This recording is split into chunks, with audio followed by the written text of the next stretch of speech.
and I think we all agree, like, the biggest fear is inflation comes back, and then you have to do a hike at some point, which Right. is just the worst possible scenario. All thoughts and opinions shared in this recording belong to the participants. This podcast is meant to inform and educate and should not be seen as solicitation or endorsement for business. Welcome to the Market Moment. This is Matt Walters here with Isaac Johnson Morning. and John Martfeld. Morning. And we're going to try to get our act together. We've been laughing a little bit, goofing off before this. So, a lot going on in the world today. This is Tuesday, June 17th. We've got conflict in the Middle East. We've got tariff negotiations. We had the G7. I guess that's still going on. Trump left, but they're still maybe in the middle of that or wrapping that up. We've got interest rate situation. The Fed's meeting today and tomorrow. So A lot of stuff. Just a lot going on in the markets, in the world, in the global economy, the U.S. economy. No matter how you want to look at it, there's a lot going on. So we're going to get into some of that today. Let's start with the conflict in the Middle East. So we're going to touch on this a little bit, not get too, deep down into the actual conflict itself, but spend a little time talking about, the market's reaction or lack thereof, and then kind of what we think might happen if certain, situations play out. So obviously Israel, went after Iran trying to, prevent them from destroying Israel because that's what they've said they want to do. And we fully support that. But any conflict, also opens up the door for just uncertainty and not knowing where this goes and how it ends. And the markets never like uncertainty. What's been surprising thus far is really the lack of any movement in the market. Or any knee-jerk reaction. Me and John, we were just talking, and you said, if you want to touch on this, like you thought, and I would have agreed with you in the moment, like after Thursday, I think last Thursday night when that kind of started, it wouldn't have been shocking at all. Almost expected if we would have woke up on Friday and the markets, were selling off in a pretty material way. Yeah. But they didn't do that. No. They were down, but they kind of came back. Monday was positive. Yeah. Today's down slightly. Today's opening up. Starting down slightly. Yeah, down a little bit, but no big knee-jerk reaction. So.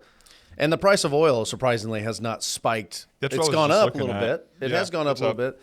But, it's always that Middle East scare is that if the war in the Middle East is going to create an oil problem, right, first and foremost, but also World War III because Iran has some friends in Russia and China and North Korea kind of side with Iran. And the rest, and it's surprising, but the rest of the Middle East, I don't think they side with Iran in this deal, and they may not like Israel, and Israel's always fighting a battle. But I think because of Israel's precise decision to go in, and they had F-35s. It's just amazing what they did and their air superiority over Iran. But they did a lot of damage early on, and it kept it from being worse, I guess, retaliation coming back to Israel. So it seems like just another spat in the Middle East, which will get solved and settled. I mean, you can hear all kinds of things like they want a regime change and the people of Iran need to stand up, and this might be their opportunity. And maybe that's what's, could come out of this good is the opportunity to get rid of that tyrannical regime. But I was surprised that the market didn't react, and it's good. We don't need something like that to at this point mess it up. The market's just taken so many headline punches all year. That's probably just they're just starting to brush these off. Like let's wait and see what actually happens before.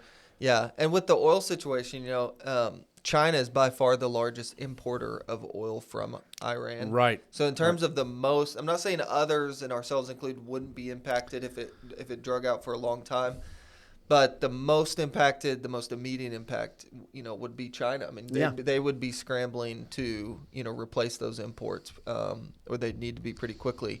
So that they would likely be the ones hit the hardest in the short term. So, they are sitting over there wanting this. They came out with a statement supporting Iran. Of course. For multiple reasons. Yeah. But they definitely have, self-interest with the flow of oil and that continuing out of Iran. So, honestly, I don't say this lightly. Our thoughts and prayers. We prayed. Staff staff meeting every Monday morning that we always have with our devotion and prayer time. We started yesterday, and we prayed for the people of Israel and the people of Iran. There's a lot of innocent people in Iran that want nothing to do with this and don't want to destroy Israel. And so it's not like the entire people or entire nation over there is evil. We'll keep everyone involved in that in our thoughts and prayers. We should thank Israel too, by the way. I mean, just last thing I'll say on that. Iran is very close to the nuclear weapon. And most countries that have nuclear weapons, you don't fear. They're just acting irrationally but Iran, I do fear that. Sure. Right. Trying to go after Israel or the U.S. I mean, they've pointed the finger at Israel and America for years, saying we want to destroy you. So the nuclear weapon would have been bad, and so I hope that this is stalled or really put that back a long time for them. This is nothing, and then we can end it with this. But this is nothing other than Israel's self-defense. Yeah. Israel does not hate the Iranian people. They don't. It doesn't matter what you think or say. Like, they don't. They just don't want to be destroyed. Yeah. And there's a nation that has come out and said, we want to destroy the nation of Israel and wipe it off of the map. It literally is that simple. Yeah. And so in the United States Congress or in Israel, you don't see Netanyahu, Trump, or Congress or anybody saying death to Iran, to Iran, right? But you do see death to Israel, death to America from their side. So it's a little different story. Sure. Anyway. All right. So tariff situation, updates on that. I saw a post article just yesterday or this morning saying the UK and US officially signed their agreement. Yeah. Or Trump and their prime minister. I know there's a lot of talks ongoing. Yeah. It seems that it at least appears in the headlines that things are maybe headed in the right direction. Anything that you guys are aware of or thoughts on trade talks and tariff situation? No, I've like kind of like we hinted at earlier, I've come to realize that these things change about every couple days. So until there's pen on paper, just don't worry too much about it. Don't worry too much about it. I mean, Trump put out that there was a deal done with China on Truth Social and kind of outlined what that looked like, and it still hasn't been signed to my knowledge, but I think they've agreed to broad terms. Yeah. And so once that's kind of the lingering one in my mind that we've relied on for so many years, and they've relied on us for so many years, and so I'm interested to see what that finalizes at. Doing a little research on China-U.S. relations, and even on this podcast, I have kind of been hard on China, right? They still are intellectual property. They've taken advantage of us for years. I read something that I thought was pretty interesting, but United States consumes a large share of its GDP. China, not so much. Mm-hmm. They're sold as yin and yang. On net, China produces and U.S. consumes. Mm-hmm. Right? If you think about this, Treasury Secretary Scott Bessent put it in this way last week at a Senate hearing. China has a singular opportunity to stabilize its economy by shifting away from excess production towards greater consumption. Mm-hmm. We kind of have put that on China, right? But this is the rallying cry we've had, but I kind of think it might be reversed. Like, the United States has gone away from production, right? So we're the exact opposite. We're excess consumption, and we over the years we have lessened production, and we've pushed production outside this country, and a lot of it is in China, right? Because they can do it for a lot cheaper and all that kind of stuff. So it goes back to that Keynes way of thinking, where larger government, you take away from the producers and you give it to the non-producers, and that's how you keep the economy flowing. Right. And it just, in my opinion, is not the way it should work. But we've kind of let China take advantage of that.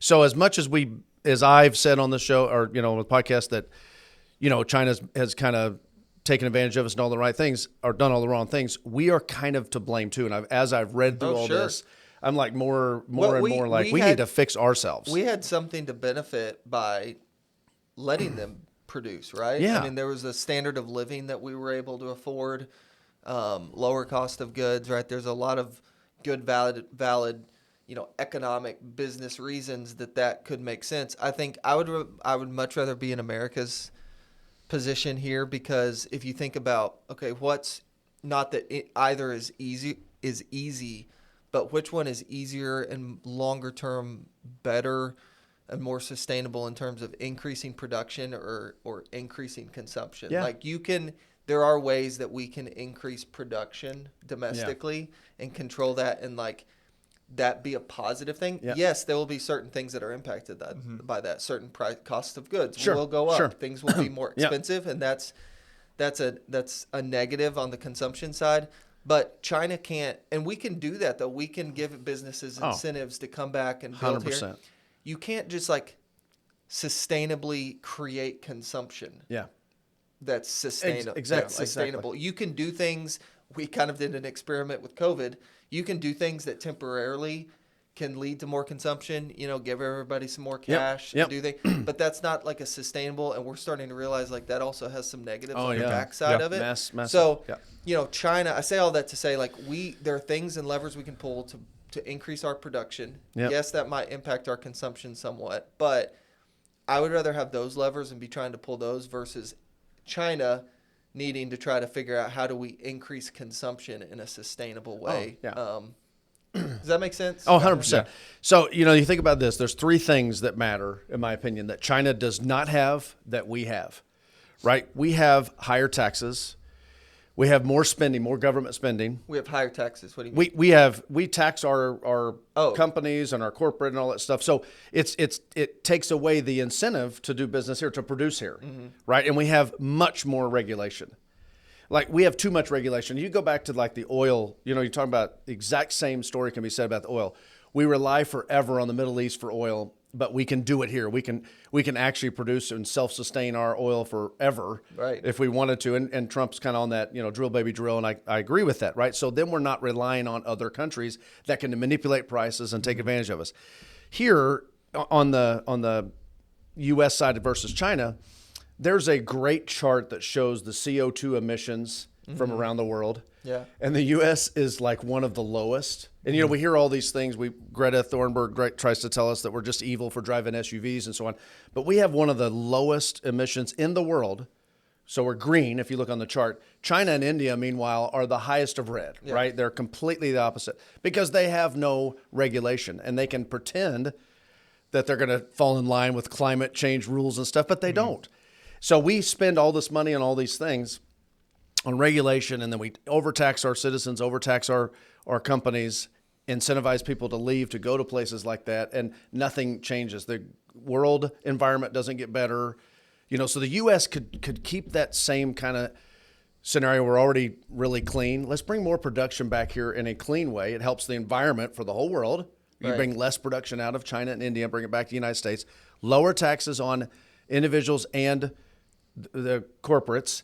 And then when you have higher cost, it doesn't affect it as much because the consumption continue on because you have more money in your pocket to consume. Yeah. You have better jobs because we have more jobs here, more opportunities here, and more money is created to get more. And then, by the way, you're lowering taxes actually increases taxes at the bottom line because there's more people working, more people paying. And I think that I know some that's of those, getting in the weeds, but that's the hard thing for politicians and any leaders or decision makers to do is like some of those things take a while. Yeah, and we're such like we want instant, gratification, instant results. When you got to get reelected. Yeah, I know. No, exactly. That's exactly right. And so some of these things, like they're the right decisions, but it doesn't mean you're going to reap the benefits from them immediately. Yeah. Which just makes it, politically speaking, like almost impossible for these people to make those kinds of decisions. I'm not that they shouldn't, like they absolutely should, but even when they do, they get somebody doesn't like it and they go to a favorable judge and they stop that decision for a while and then it goes to the Supreme Court. It takes years to get stuff done, and by the time it gets done, that president or leader is out of the office, right? Yeah. So it is a pain. We have actually you think about it, there's so many things we could do better, and it's the greatness of a democracy in our system, but it's also there's a lot of faults in it, and you can see them in just trying to get stuff done. Yeah. It just takes forever. Yeah. Anyway, I don't know how we got where we got, but anyways, tariff situation is well, it goes back to like the tariffs progress. Being like we need to get a deal done. We need all that. China is taking advantage of us, Yes. but it's also like that's kind of a Band-Aid, in my opinion, of the real root of the problem, and Sure. that's just, we've sent everything over to China, and it's not they've taken advantage of us, but we've let them. And I guess that's and we've benefited from it. Let's be honest. too. Like it is not just us taking advantage. Like we exactly. have, but we've benefited. Oh yeah. You know, and now we're kind of seeing all of those benefits aren't all positive forever, right? Exactly. So fun stuff. So Trump and Vance, man, they're getting after Powell. So the Fed is meeting today and tomorrow. Trump is just hammering Powell. I think he called him a buffoon or something. I lost track of all the words. Yeah, I know. There's been some good ones thrown around.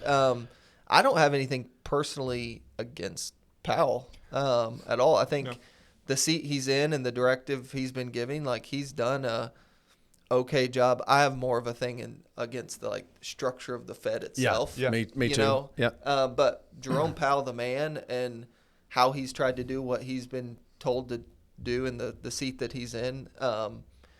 You know, I'm not smart enough to point the finger and say you shoulda, woulda, coulda. You know, or I would have done drastically different. But Trump sure as heck thinks he should cut rates. Yeah. So and that's the beast of it is, and I think we all agree, like the biggest fear is inflation comes back, and then you have to do a hike at some point, which is just the worst possible scenario. And I mean, Trump's always coming out saying that he acts too late. Yeah, it never does it right, and so. And that's the Fed's history. I mean, the Fed's history, both on cutting and increasing, has been that their timing is not great. And this goes back to my argument of I wish they would just kind of get out of the way altogether. Yeah. But just let the market. Yeah, just let the market. Yeah. I mean, there used to be a floating rate. They used to not fix. Right. It used to be an overnight floating rate, and they didn't fix it. And banks hustled to stay in line and so on. It was competitive, and it worked. And I get all the arguments and the reasons for why they've done what they've done, and but it doesn't mean that we should stay this involved and keep it this controlled forever. I agree. We did it, and it's helped, quote unquote, to some degree. There's arguments that it hasn't, but that doesn't mean it's that, okay, this is just the new structure. We just control it and set it and move on. Why could we not say, no, we did what we need to do. Let's start transitioning back to the way it used to be, right? But that's never the way it works because control typically only goes, in defense of Trump getting on to him, I would say this, we raise inflation. We raise interest rates because of inflation, right? So we were trying to squash inflation, which in most part we've gotten pretty close. I mean, the 2% target rate, actually, we were pretty close to that, 2.4. Things have chilled out. Everything is still expensive. Yeah. But the acceleration has cooled off. I do feel, I can say this for my own personal life, we spend less, and I feel like we're a little tighter now than we were a year or two ago. Oh no, I agree with that for sure. And I'll say this on the argument is that if we lower rates, right, inflation is going to come back. But if you go back, 10 years ago or even longer, we had very low interest rates for a very long time with no inflation, or just inflation stayed at 2.6 or whatever it was for a very long time with 0%, 1% rates. I mean, it's kind of crazy to think about how long that was sustainable. What really messed this up was, COVID, and then the government spending, the M2 measure, money supply, we're giving money out without production. And then we talked about that. And that's what kind of messed this thing up with the inflation, which, again, wasn't necessarily. So why do you think we went for so long with low rates and no inflation? Actually, we had we'll look back on this 100 years from now. It's it'll be a booming. We won't look back on it. We won't. but it'll be a booming 10 years of the economy. Yeah. It's after 2008 financial crisis when they did all these different changes and interest rates went down for other reasons, right? The economy, the recession, so on. And then it just kind of sustained there. But we had massive growth in this economy through two different presidents, Obama and Trump, right? So it wasn't Democrat or Republican. It was just the economy grew at massive rates, and we didn't. I don't know. I mean, that's a great question. I'd love to go back and. My thought. You gave me a homework assignment. I've thought about this for about 45 seconds. So this is the actual answer. But But no, I think it's because there was so much innovation and technology and like there were big parts of the economy. Some could say the biggest, or at least the fastest growing, that were actually creating a ton of like deflationary pressure. Yeah. Right. You think of, as a very basic example, you think of like the cost of a TV 10 or 15 years ago versus today. Right. Like there are a lot of things that you can start to look at that are actually way cheaper today than they used to be. Mm-hmm. And so I think that's at least a big part of it, was just we were going through this technological innovation boom. Yeah. And yes, maybe certain things were kind of slowly getting more expensive, but other things were actually getting cheaper. Yeah. And so that's like why, even though interest rates were really, really low for a long period of time, the overall inflation rate, didn't go up a lot. That's kind of it's kind of interesting because consumer spending didn't go down during that time, right? And consumer spending tends to lead to inflation, right? I mean, like supply and demand, the more you're buying, the more the demand is for that product or whatever. So it's kind of interesting. I'm actually going to do a little deeper dive at that, like 10 years of low inflation, low interest rates, technology boom. Markets did great in that time frame, from 6,400 to 40,000 on the Dow. Thanks for clarifying. For the people at home, the Dow is a metric that some people used to use. So it was huge back in the 1930s. Do you have any thoughts on that? Like why? I was 12. That's hilarious. I mean, not for the entire time. I mean, you were eventually 14 and 15. Yeah. I mean, I'd go to the store and, my little canned iced tea was still 99 cents. That's fair. During that time frame, we didn't have high oil prices. It was low then, pretty much, through Trump. I guess we had high prices, then it went down under Trump. I don't know. It's a great point. I think it is the technology piece of it. Well, it goes back to, and I've been a Fed hater off and on. Like, I say hater, but just wishing they'd kind of get out of the way. And, I said for years, like, they should increase rates. And I think I actually need to correct myself there. I don't think they should have increased rates. I think they should have gotten out of the way and let rates do what they. Yes. And if they would have if the market would have taken rates higher, then they should have allowed that to happen. Mm-hmm. And maybe the market would or wouldn't have over that time period. We'll never know exactly. But anyways, I think the Fed's history does say that they're slow to react, both on the up and the down. Inflation and that reaccelerating is a huge concern. Yep. It does feel like the longer they wait, it kind of every quarter that goes by, it's like, are they waiting too long? Like if they're going to stay involved, then that's all we have to deal with. Like, we have to figure out, should they increase or decrease? Because we're not going to feel the instant effects of it. No. So we haven't felt the instant effects of the uptick. Which is kind of the concern of waiting too long. Too long, yeah. Exactly. If you do it today, you may feel it in a couple months from now. I agree. Housing, you do feel it, right? I mean, you were in real estate, Isaac. I mean, this is. I know in Northwest Arkansas it's an anomaly. Okay, but even in Northwest Arkansas, it's slowing down a little bit. Well, it's slowed down. People aren't selling because they can't stuck move in a somewhere. 3%. And go get a new mortgage it's 7% rates roughly right now, which is dramatic change from 5 years ago, 3 years ago.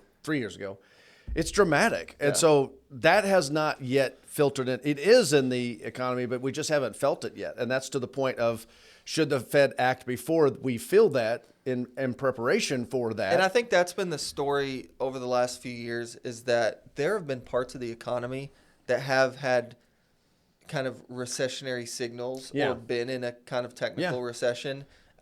We just haven't had this broad overarching, the last time we did, I mean, COVID, but the great financial crisis, that was a total financial system-wide issue. And it's a good reminder that, hey, like, we may not, I'm not saying anything yes or no, but like that kind of event may not happen for a while, but it doesn't mean that there aren't going to be parts of the economy that go through really rough stretches. Sure. It just may not be something that, a single event that impacts everything across the board. Because the housing market and that in 2008, that's just such a large piece of everyone's financial life. Right. That it's hard to. Yeah. It's hard to avoid. Not be impacted. Yeah. Yeah. It impacted everybody. So, well, a lot going on. Again, we're praying for the people of Israel, praying for the people of Iran, and everyone involved over there. Hope to see some kind of, resolution, whatever that needs to look like. I don't know what that needs to look like. Right. Some kind of resolution over there so that, the people don't have to live in fear exactly forever.